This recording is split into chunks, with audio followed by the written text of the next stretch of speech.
அம்மா சொல். இவங்க தான் நந்திதா அம்மா. நான் வந்து யாசகம் வாங்க போகிறதா வந்து சொல்லியிருந்தேன். அந்த திருவோடு வாங்கினேன், பாம்பன் சுவாமி கோயில் ஒரு அம்மா கொடுத்தாங்க அப்படின்னு சொல்லிட்டு. முதல் யாசகம் வந்து எங்கள் அம்மா கிட்ட வாங்கினேன். நேற்று தானே உங்ககிட்ட சொன்னேன், எனக்கு தியானத்தில் உத்தரவு வந்துச்சு. ரெண்டாவது யாசகம் வந்து இவங்ககிட்ட வாங்கினோம்ட்டு. அது உண்மையிலே வந்து நான் உங்களுக்கு ஃபோன் பண்ணி, அம்மா ரெண்டாவது யாசகம் உங்கள் கையில் தான் வாங்கணும்னு வந்திருக்கு. 3 பேர்கிட்ட யாசகம் வாங்கினதுக்கப்புறம் தான் நான் பழனிக்கு போய் யாசகம் வாங்கணுன்றது உத்தரவு. அப்படின்னா நந்திதா அம்மா இவங்க தான் பெரிய முருக சக்தியில் இருக்கிறவங்க. வடப்பள்ளி முருகருக்கு என்ன வேணும்னு இவங்க இங்கேருந்து கொடுத்து அனுப்புவாங்க. அது கரெக்டாக போய் சேர்றப்போ அது பார்த்தீங்கன்னா அது நடக்கிறது அதிசயமாக இருக்கும். அதுக்கு வாங்குறதுன்னு ஒருத்தர் ரெடியாக நிற்பார். அவர் வாங்கிட்டு போய் முருகர் பாத்தில் வைப்பார். அதே மாதிரி வந்து இவங்க வடப்பள்ளிக்கு வரணும்னு என்கிட்ட கேட்டு இருக்கிறப்போ நான் ஒரு 2-3 அடி உத்தரவு கேட்குறப்போ தைப்பூசத்துக்கு அப்புறம் தான் வரணும்னு இருந்துச்சு. ஆனால் அவங்ககிட்ட சொல்லலை. சொன்னால் அவங்க மன கஷ்டம் தான் படுவாங்கன்னு சொல்லிட்டு அதுக்கப்புறம் இப்போ தைப்பூசம் வர்றதுனால 4 இருக்குனால சொன்னம்மா நீங்கள் தைப்பூசத்துக்கு அப்புறம் தான் முருகர் வந்து பார்ப்பீங்கன்ட்டு. அதே உத்தரவு தான் அவங்களுக்கு வந்திருக்கு. காரணம் வந்து அவங்க வீட்டில் ஒரு முருகப்பெருமானை வச்சுருக்காங்க. அவருக்கு நெய்வேத்தியம் தினமும் பூஜைகள் பண்ணுறதுனால அந்த முருகரை முடிச்சுட்டு தான் வடபள்ளி ஆண்டவர் வந்து பார்க்கணுன்னு இருக்கு போல இருக்கு. சொல்லுங்கம்மா. ஒரு 4-5 அனுபூதி பாடல் இருக்கு, அதை சொல்லலாமா? அம்மா தாராளமாக சொல்லுங்கள். கெடுவாய் மனனே கதி கேள் கரவாதிடுவாய் வடிவேலிரை தாழ் நினைவாய் முருகா முருகா முருகா சுடுவாய் நெடுவேதனை தூள்படவே விடுவாய் விடுவாய் வினையாவையுமே முருகா முருகா முருகா உதியா மரியா உணரா மரவா விதிமால் அறியா விமலன் புதல்வா அதிகானகா பயாமரா பதிகாவல சூர பயங்கரனே என் தாயும் எனக்கருள் தந்தையும் நீ சிந்தா குலமானவை தீர்த்தனை ஆள் கந்தா கதிர்வேலவனே உமையாள் மைந்தா குமரா மறைநாயகனே வடிவும் தனமும் மனமும் குணமும் குடியும் குலமும் குடி போகியவா அடியந்தமிலாயில் வேலரசே மிடியென்றொரு பாவி வெளிப்படினே தூசாமணியும் துகிலும் புனைவாள் நேசா முருகா நினதன்பருளாள் ஆசானிகளம் துகளாயிய பின் பேசா அனுபூதி பிறந்ததுவே சாடும் தனிவேல் முருகன் சரணம் சூடும் படி தந்தது சொல்லுமதோ வீடும் சுரர் மாமுடி வேதமும் வெம் காடும் புனமும் கமழும் கழலே ஆதாரமிலே நருளை பெறவே நீதான் ஒரு சற்றும் நினைந்திலையே வேதாகம ஞான வினோத மனோதீதா சுரலோக சிகாமணியே கிரிவாய் விடு விக்ரம வேலிரையோன் பரிவாரம் எனும் பதமே வலையே புரிவாய் மனனே பொறையாம் அறிவால் அறிவாய் அடியோடு மகந்ததையே மகமாயை களைந்திட வல்லபிரான் முகமாறும் ஒழிந்து ஒழிந்திலனே அகமாடை மடந்தையர் என்றயரும் சகமாயுள் நின்று தயங்குவதே ஆடும் பரிவேல் அணி சேவலென பாடும் பணியே பணியா அருள்வாய் தேடும் கயமாமுகனை செருவில் சாடும் தனியானை சகோதரனே கார்மாமிசை காலன் வரில் கலபத் தேர்மாமிசை வந்து எதிரப்படுவாய் தார்மார்பவலாரி தலாரி எனும் சூர்மாமடியத்தொடு வேலவனே வெற்றிவேல் முருகனுக்கு அரோகரா வாழ வைக்கும் தெய்வத்துக்கு அரோகரா என் தாயான தெய்வத்துக்கு அரோகரா என் தந்தையான தெய்வத்துக்கு அரோகரா என் மூச்சான முருகனுக்கு அரோகரா என் பேச்சான முருகனுக்கு அரோகரா என் உயிரான முருகனுக்கு அரோகரா அரோகரா அரோகரா. இவங்க அம்மா நந்திதா அம்மா வந்து உண்மையிலே வந்து தெய்வத்தை பிடிச்சி அவங்க ரொம்ப பலமான மனசாயிட்டாங்க. அவங்கள நான் ஆரம்பத்தில் பார்த்ததுக்கும் இப்போ பார்க்கறதுக்கும் முதல்லாம் வந்து அவ்வளோ குறை சொல்லுவாங்க. இப்போலாம் வந்து எல்லாமே என் முருகர்கிட்ட ஒப்படைச்சிட்டேன், அவர் இருக்கும்போது என் கூட என்ன கவலைன்ற மனநிலைக்கு வந்துட்டாங்க. அது உண்மையிலே நான் வந்து பெங்களூரில் சந்தித்த ஒரு பெரிய முருக சக்தி உள்ளவங்க அம்மா. இவங்களால் எத்தனையோ தெய்வ குழந்தைங்களை வந்து காப்பாற்றப்பட்டிருக்கு. அதுக்கு ஒரு பெரிய கைத்தட்டல் கொடுங்க. அது வந்து ஆத்மார்த்தமாக செஞ்சுருக்காங்க. கண்டிப்பாக உங்கள் பையன் கல்யாணத்துக்கு நான் வருவாங்கம்மா, நடக்குங்கம்மா. அடுத்ததுங்கம்மா உட்காந்துக்கலாமா? சொல்லு கேளுங்கம்மா, மைக் கொடுங்க. வணக்கங்க. அம்மா வணக்கம். உங்களை 2 months தான் நான் ஃபாலோ பண்ணிட்டு இருக்கேன். நான் 48 நாள் விரதம் இருந்துகிட்ருக்கேன் இப்போது. சரி, நான் இந்த 48 நாள் விரதம் இருக்கும்போது நான் நினச்சிருந்தேன் எங்கேயாச்சும் ஒரு இடத்துல உங்களை மீட் பண்ணுவேன்னு நினச்சிருந்தேன். Last month I went to Tiruchendur. அப்போது உங்களை தேடினேன் எங்கேயாச்சும் இருப்பீங்களா அப்படின்ட்டு. அன்ஃபார்ச்சுனேட்லி இன்னைக்கு நான் பார்த்துருக்கேன். முருகருக்கு நான் ரொம்ப தேங்க்ஸ் சொல்கிறேங்க. நன்றிங்கம்மா. எல்லா போதும் முருகருக்கே. வணக்கம் சார். ஐயா எங்கே இருக்காரு? ஐயா சொல்லுங்க. நான் லொக்கேஷன் சார், நான் கேஜிஎஃப்லேருந்தே வந்திருக்கேன். எவ்வளோ சம்பாதிச்சாலும் ₹1 நிற்கிறது இல்லை சார். ரொம்ப கஷ்டமாக இருக்குது. என்ன பண்ணாலும் பாதியிலே நிற்கிது வேலை. அக்கௌண்டண்ட்டாக வேலை செய்கிற இப்போ பிஸ்னஸ் தொடுக்கலான்னா என்ன மாதிரி பண்ணால் நல்லாயிருக்கும். அவ்வளோதானங்க, முடிஞ்சிருச்சா? என்ன ராசி நீங்கள்? மேஷ ராசி சார். என்ன லக்னங்கய்யா? லக்னம் தெரியாது சார், பரணி நட்சத்திரம். கல்யாணம் ஆயிடுச்சுங்களா உங்களுக்கு? கல்யாணம் ஆயிடுச்சு சார். எத்தனை பசங்க? 2 பசங்க சார், ஒரு பையன் ஒரு பொண்ணு. ஒரு 40 நாள் மட்டும் வீட்டில் அசைவம் செய்யாமல் இருங்க. செய்யாமல் இருங்க, சாப்பிடாமல் இருக்கிறதுக்கு வேற செய்யாமல் இருங்க. வீட்டில் கருங்காலி மாலை வேல் என்ன வச்சுருக்கீங்களா? வேல் இருக்கு. கருங்காலி வேலுங்களா? கருங்காலியில் இருக்கா நார்மல் வேல் இருக்குங்களாங்க? நார்மல் வேல். சரிங்க ஐயா, அது நல்லபடியாக பூஜை பண்ணுங்கள். ஒரு 40 நாள் மட்டும் செய்யாமல் இருங்க. அந்த 48 நாளே உங்களுக்கு வாழ்க்கையில் அடுத்த கட்டத்துக்கு என்ன பண்ணணும்னு உணர்த்துங்க. ஆரம்பிச்சுட்டு எனக்கு வரத ஆரம்பிச்சுட்டு கூப்பிடுங்க. சரி, என் நம்பர் வாங்கிக்கோங்க. வணக்கங்க சாமி. ஆமாம் வணக்கங்க. என் பேர் மலரன்னு. நான் சின்ன வயசுலேருந்தே முருக பக்த. பங்குனி மாதம் தீர்த்த காவடியெல்லாம் நிறையா எடுப்போம். எங்கள் அப்பத்தா காலத்துலேருந்தே நிறையா கஷ்டப்பட்டு வந்திருக்கோம். என் பொண்ணுக்கு கல்யாணம் பண்ணி கொடுத்தேன் 2020. நல்லா நகை போட்டு நல்லா செலவு பண்ணி கல்யாணம் பண்ணி கொடுத்ததுலேருந்தே பிரச்சனைங்க. இன்றைக்கி என் பொண்ணு என் வீட்டில் தான் இருக்கா. என் பொண்ணுக்கு போட்ட நகை 150 பவுன் நகை, வெள்ளி சமன் எல்லாம் வச்சுட்டு என் பொண்ணையும் பேரனையும் துரத்தி விட்டுட்டாங்க. இன்னும் அவனுங்களை எங்களால் ஜெயிக்க முடியலைங்க. உங்கள் வீட்டுக்காரர் என்ன தொழில் செய்கிறாருங்கம்மா? வியாபாரம் தான் சார். என்ன வியாபாரங்கம்மா? ஆயில் வியாபாரம். அவங்க அப்பா? எல்லா குடும்பமே அது. உங்கள் அப்பா என்ன தொழில் பண்ணாருங்கம்மா? எங்கள் அப்பா சாக்கு பை தொழில் பண்ணார். சரிங்கம்மா. எல்லா விஷயத்தையும் சில விஷயங்கள் ரகசியமாக சொல்லாதான் நல்லாயிருக்கும். ஏன்னா பொது வழியிலே சொல்ல முடியாது. என் நம்பர் வாங்கிட்டு கண்டிப்பாக கூப்பிடுங்கம்மா, நான் சொல்கிறேன். சரி சரிம்மா.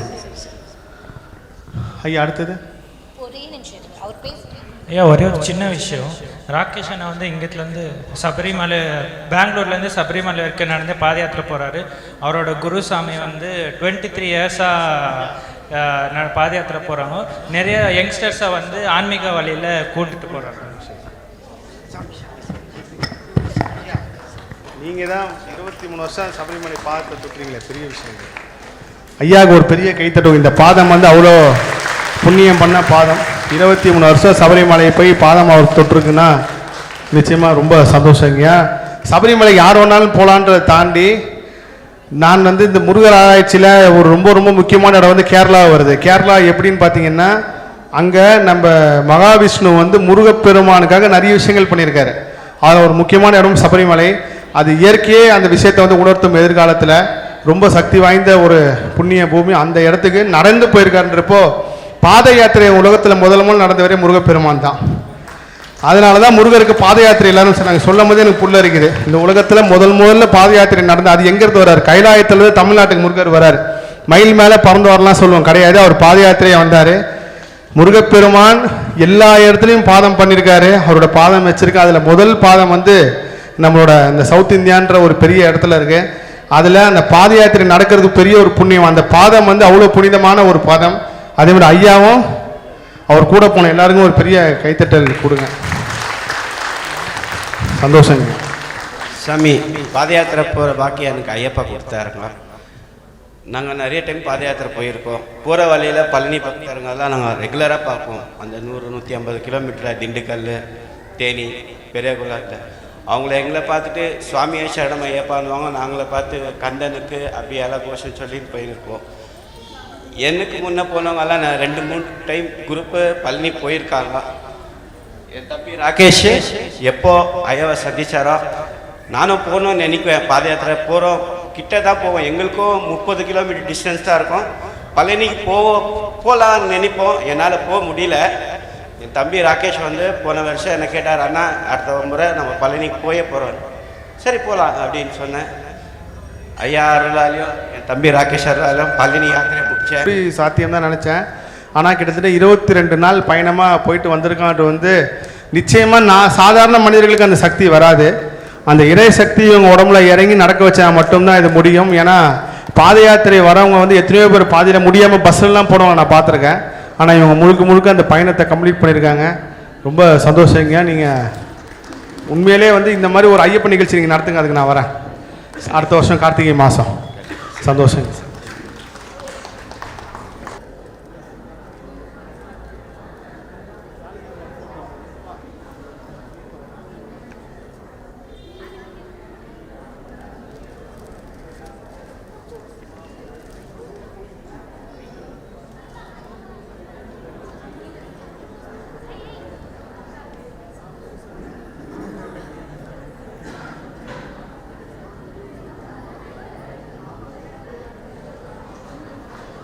சுவாமி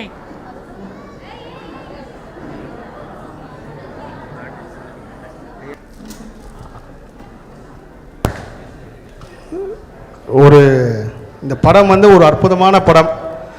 காளிகாம்பாள் அம்மா மடியில் முருகப்பெருமான் அமர்ந்திருக்கிற படம். இவங்க யாருன்னு தெரியாது. ஆனால் வந்து போன வாட்டி ஒடுக்குத்துறை மகான் கோயிலுக்கு வரப்போ எனக்கு ஒரு படம் கொடுத்தாங்க. எப்பவுமே என்கிட்ட கொடுக்குற எல்லா பொருளும் முருக பக்தர்களே கொடுத்துருவேன். அந்த படத்தை பார்த்துட்டு நான் வந்து மிரண்டுட்டேன். எப்படி இந்த கிரியேட்டிவிட்டி வந்துச்சு அவங்களுக்கு? காளிகாம்பாள் மடியில் முருகர். ஏன்னா என் வாழ்க்கையில் வந்து நான் வந்து ஒரு படியிலேருந்து இன்னொரு படிக்கு மாறதுக்கு முக்கியமான தெய்வம் காளிகாம்பாள். அது வந்து உண்மையிலே காளிகாம்பாள் அம்மாவை பற்றி பேசுறதுக்கே வந்து ஒரு ஒரு ஒரு நாள் போதாது. அப்பேற்பட்ட சக்தி வாய்ந்த தெய்வம். இந்த வீடியோ பார்க்குறவங்க இல்லை இங்கே இருக்கிறவங்க வாழ்க்கையில் ஒரு தடவை காளிகாம்பாள் கோயில் போயிட்டு வாங்க சென்னையில். உங்களுக்கு ஒரு பெரிய மாற்றத்தை உணர்வீங்க. அந்த அம்மா முன்னாடி மட்டும்தான் உட்காந்து சாமி பார்க்கலாம். அந்த அம்மா மடியில் முருகப்பெருமான் அமர்ந்திருக்கிறது வந்து எனக்கு 2 சக்தியும் ஒரே சக்தி அந்த அம்மா கொடுத்தாங்க. ஆனால் இவ்வளோ பெரிய படம் எடுத்துருவோன்னு தரேன் நான் நினச்சி பார்க்கல. ரொம்ப நன்றிங்கம்மா முருகா, ரொம்ப ரொம்ப நன்றிங்கம்மா.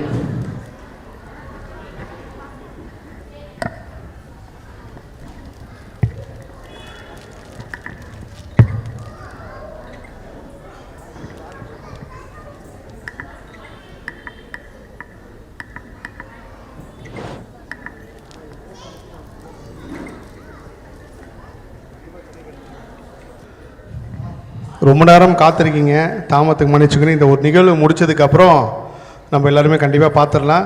ஒருவேளை அவசரமாக இருக்கிறவங்க நாளைக்கு கூட வாங்க, இன்னும் ஃப்ரீயாக பேசுவோம். எனக்கு உண்மையிலே எவ்வளோ நேரம் ஆனாலும் 1 மணி ஆனாலும் உங்களை பார்த்துட்டு போனால் என் மனசு திருப்தி ஆகும். இல்லைனா அது வந்து ஒரு பெரிய குறையாகவே மாறிடும்.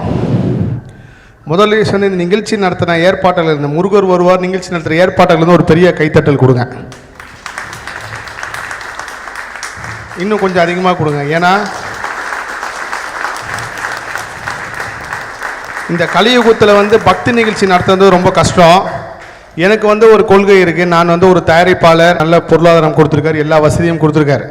நான் இந்த முருகர் பற்றி பேசுனதுக்கப்புறம் எந்த நிகழ்ச்சி கலந்துக்கிட்டாலும் அந்த நிகழ்ச்சி அனுமதி இலவசம் இருந்தால் மட்டும்தான் கலந்துப்பேன். எந்த நிகழ்ச்சியிலையாவது வந்து கட்டணமோ வாங்க நிகழ்ச்சி வந்து கலந்துக்கக்கூடாதுன்னு எனக்கு முருகர் கொடுத்த உத்தரவு. நான் பக்தியை வந்து எந்த இடத்துலையுமே வந்து கமர்ஷியலாக மாற்றிடக்கூடாதுல வந்து ரொம்ப கவனப்பட இருப்பேன். அதுக்குன்னு வந்து இந்த கட்டணம் வாங்குற தப்புன்னு நான் சொல்ல வரல. ஏன்னா ஒரு நிகழ்ச்சி நடத்தணும் அப்படின்னா அதுக்கு உண்டான பொருளாதாரம் தேவை. இந்த ஹாலுக்கு வாடகை கொடுக்கணும், சாப்பாடு காசு கொடுக்கணும், இந்த வீடியோ கேமராலேருந்து எல்லாத்துக்குமே இன்னைக்கு காசு கொடுத்தா தான் நடக்கும். அப்படி இருக்கும்போது இந்த நிகழ்ச்சி நடந்ததுன்னா அவங்க ஒரு கட்டணம் வச்சுருந்தாங்க. இப்போ தான் நீங்கள் இன்னும் நான் சொல்லி முடிச்சதுக்கப்புறம் பெரிய கைத்தட்டல் கொடுக்கணும். ஆக்சுவலாக இப்போ எனக்கு தெரியாது இந்த மாதிரி அவங்க கட்டணம் வந்து போட்டிருக்காங்கன்னு சொல்லிட்டு நான் இந்த நிகழ்ச்சி ஏற்பாடுகிட்ட வந்து வேண்டுகோளாக வச்சேன். ஐயா, இந்த நிகழ்ச்சி நடத்துக்கு என்ன செலவான்னு சொல்லுங்கள், நான் கொடுத்துட்றேன். ஆனால் நம்ம சந்திக்க வர பக்தர்கள் எல்லாருமே கஷ்டப்படுறவங்க தான். ஏன்னா நான் எல்லா நேர்காணலையும் சொல்லுவேன், கஷ்டப்படுற முருக பக்தர்கள் மட்டும் என்னை வந்து பாருங்கள், நல்லா இருக்கிற முருக பக்தர்கள் முருகரை பிடிச்சிங்க அவரை பிடிச்சி போங்க அப்படின்னு சொல்லிட்டு. ஸோ அந்த மாதிரி பக்தர்கிட்ட வந்து காசு வாங்க வேண்டாம். அதுக்கு இன்னொரு காரணம், முக்கியமான காரணம் இருக்குது. நீங்கள் வந்து நல்லா நான் சொல்கிற ஒரு விஷயத்தை வந்து யோசிச்சு பாருங்கள். இந்த டூரு ட்ராவல்ஸ் எல்லாம் வந்து டூர் ட்ராவல்ஸ்னால் அது தொழிலாக பண்ணுறது வேறு. நான் வந்து ஒரு 10 பேரை சேர்த்து கோயிலுக்கு கூப்பிட்டு போகிறேன், ஒரு 50 சேரை பெற்று கோயிலுக்கு கூப்பிட்டு போகிறேன், இந்த மாதிரி யாராவது பண்ணியிருந்தீங்கன்னா நீங்கள் போயிட்டு வந்ததுக்கப்புறம் ஒரு மிகப்பெரிய உங்களுக்கு ஒரு வேதனையோ ஒரு பெரிய சோதனையோ வந்திருக்கும். அது காரணம் என்னென்னா, நீங்கள் அவங்கள கூப்பிட்டு போய் அவங்க தலையெழுத்தை மாற்றுறீங்க. அந்த தலையெழுத்தை மாற்றுறது மட்டும் இல்லாமல் நீங்கள் அதை ஒரு கமர்ஷியலாகவும் ஒரு காசு நீங்கள் வாங்கிட்டு பண்ணுறப்போ இது நீங்கள் இலவசமாக கூப்பிட்டு போகிறது வேறு. நீங்கள் எப்பயுமே இலவசமாக நீங்கள் செய்ய செய்ய செய்ய இயற்கை வந்து உங்களோட அந்த கர்மா வாங்கிக்கும். ஆனால் இங்கே ஒரு டிக்கெட் போட்டு நம்ம ஒரு 500 பேர் வராங்க அப்படின்னா அதில் ஒரு 10 பேரோட தலையெழுத்து மோசமாக இருந்து அவங்க வந்து நம்ம சந்தித்து நான் சொல்கிற ஏதோ ஒரு விஷயமாவோ இல்லை முருகர் பாடல் அவங்க வாழ்க்கையை மாற்றணும் அப்படின்னா அந்த 10 பேரோட தலையெழுத்து கர்மாவும் யாருக்கு வரும்னா இந்த நிகழ்ச்சி நடத்துனாங்க பாருங்கள், கட்டணம் வாங்கிட்டு அவங்க கண்டிப்பாக போய் சேரும். இது நான் 100% உணர்ந்த உண்மை. இது நடத்துறது சரி தவறுன்னு நான் சொல்ல வரல. ஆனால் இயற்கை வந்து எல்லாத்துக்கும் ஒரு கணக்கு போட்டு வச்சிருக்கு. அப்படி இருக்கும்போது என்னோட வேண்டுகோளை ஏற்று உடனே அதை ரத்து பண்ணாங்க. அதுக்கு ஒரு பெரிய கைத்தட்டல் கொடுங்க. திரும்பவும் நான் கேட்டேன், இந்த நிகழ்ச்சிக்கு வந்து நான் என்ன தொகைன்னு சொல்லுங்கள், நான் கூட வந்து கொடுத்துறேன் அப்படின்றப்ப அது வேண்டாம் சார், நான் வந்து நாங்கள் பார்த்துக்குறோன்னாங்க. உண்மையிலே இந்த ஆத்மார்த்தமான மனசு வந்து எல்லாருக்கும் வருமானு தெரியாது.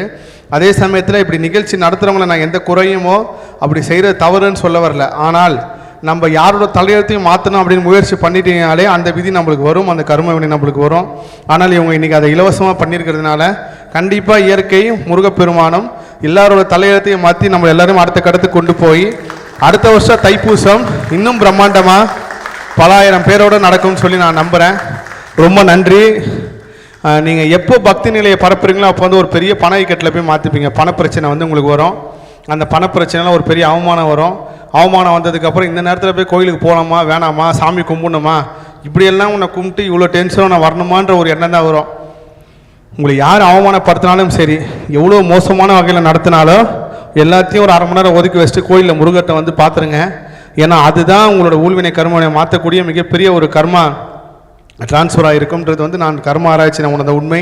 இங்கே வந்த எல்லாருமே முருகரோட பிள்ளைகள் தான், முருக சக்தியில் இருக்கிறவங்க. நான் உணர்ந்த ஒரு விஷயம் என்னன்னா, இங்கே வந்து 99% பேருக்கு எந்த பிரச்சனையுமே இல்லை. ஒரு 5% பேருக்கு மட்டும்தான் ஒரே பிரச்சனை தொடர்ந்து வாழ்க்கையில் வந்திருக்கு. மிச்சம் எல்லாருக்குமே சாதாரண பிரச்சனை மட்டும்தான் இருக்குது. யாரும் பயப்படாதீங்க. இந்த வருஷம் விரதம் வந்தாங்க எல்லாருக்குமே அவங்க வேண்டுதல் நிறைவேறி அடுத்த வருஷம் நீங்கள் நன்றி சொல்கிறதுக்காகவே தைப்பூச விரதம் இருப்பீங்க. இது நடத்துவார் முருகர். எல்லா புகழும் முருகனுக்கே. நன்றி.